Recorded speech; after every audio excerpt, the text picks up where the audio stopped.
who's caused all this to happen. It didn't just pop into existence one day.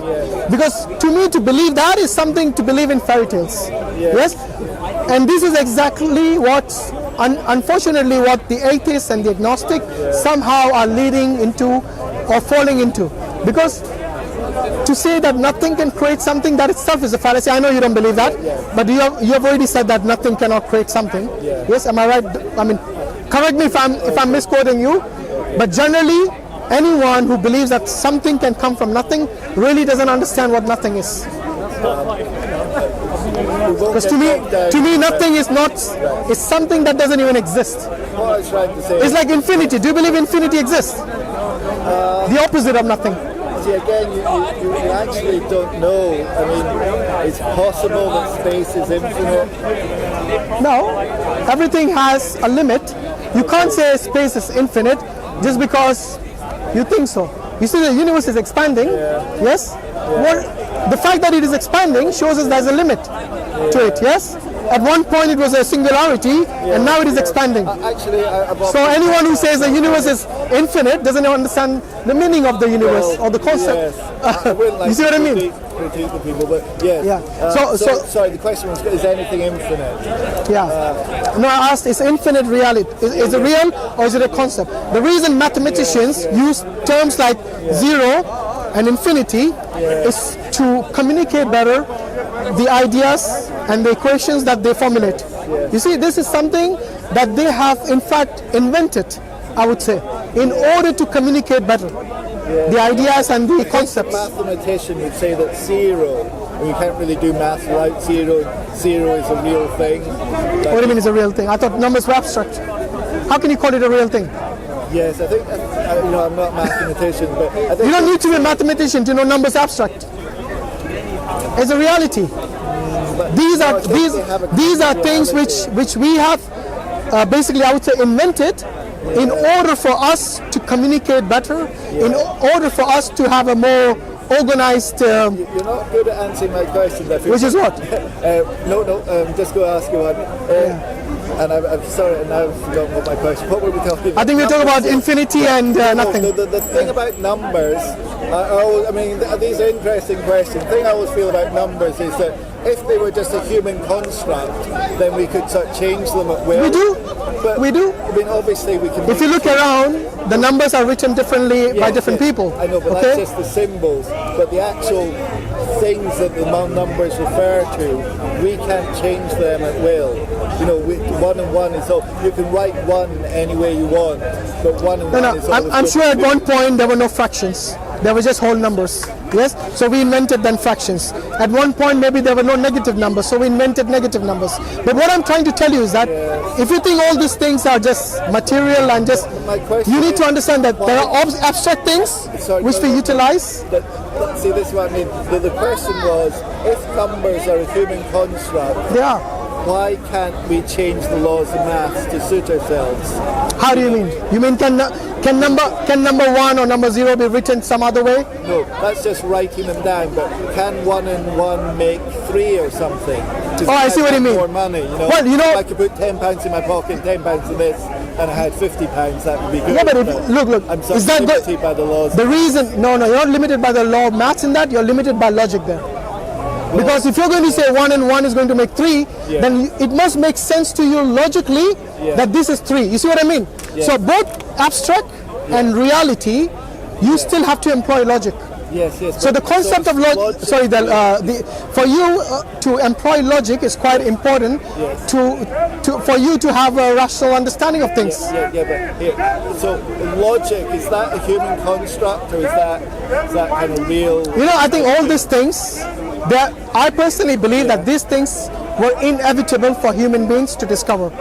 Okay, so everything that we discover in our life is something that is inevitable. All it does is sometimes we discover things quite early on in our history, and sometimes it takes ages. Sometimes we forget and we rediscover it.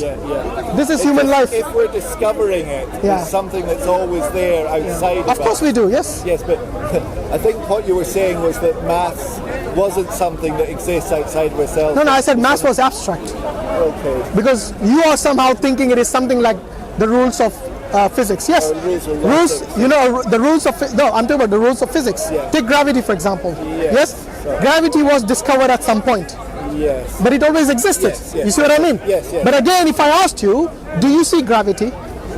Yes, you will say no. Can you actually? Do you think gravity is something immaterial or material?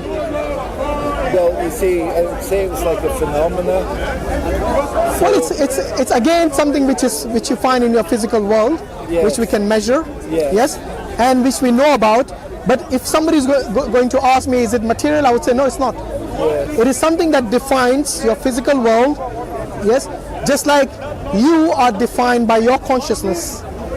I'm defined by my consciousness. Yes, unless you're telling me that do you think your existence is a reality, or are you like Mansoor uses this example quite often, and I find it quite interesting. Yeah. Are you maybe you could be a brain sitting in a jar somewhere outside Speaker's Corner, but just that brain has been stimulated for Andy to imagine that this world really exists. You might be in a matrix, who knows? You see what I mean?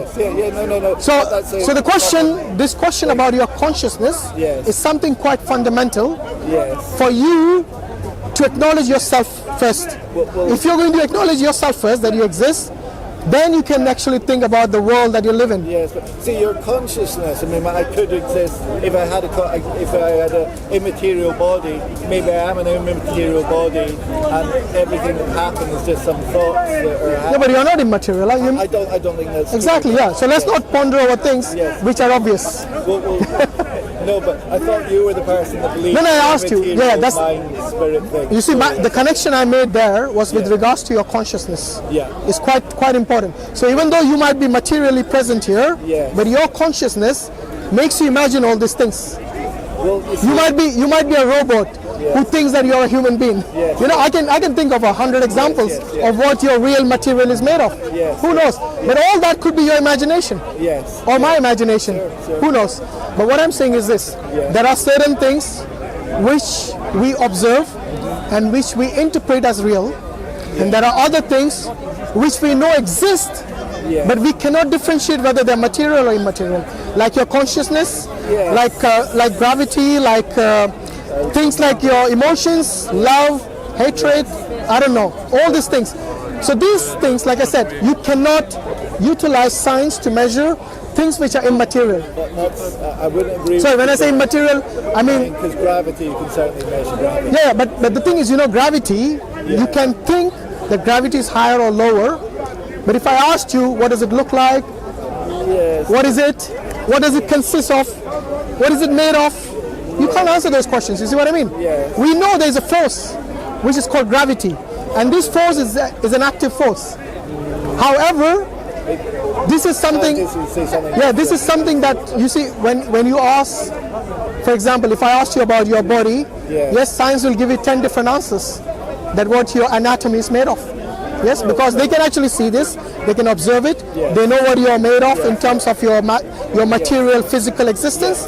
But when I ask science questions like, can you ask any scientist to tell me what you're thinking of, or how much love you're experiencing towards your mother or your wife or your girlfriend or whatever it is, these questions they cannot answer, because this is something that is beyond the scope of science. Well, here's what I feel is, I mean, obviously it's not something I know a lot about, but I know there's people that already can put implants on their head, and then they can have a thought, and that thought transmit to the implant.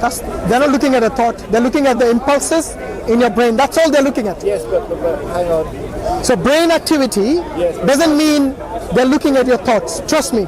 No scientist can look at an MRI or any sort of we did this, but yeah, exactly. what I'm saying is they can in a crude way. In a crude way, they can send their thoughts out. Not even crudely, in a material way, and you can look at your thoughts in a material way. I think you're living in a sci-fi world if you think that. Honestly, what do you really have to understand? Well, it's a difference because you believe in a soul. No, but you believe what you're just telling me is science fiction.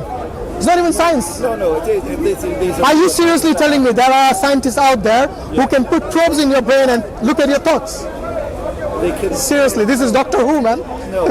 They can't. Yeah, Well, AI is not different. AI is just a set of programs. That's all it is. yeah. Like I say, they can. If anyone can provide evidence of any scientist looking at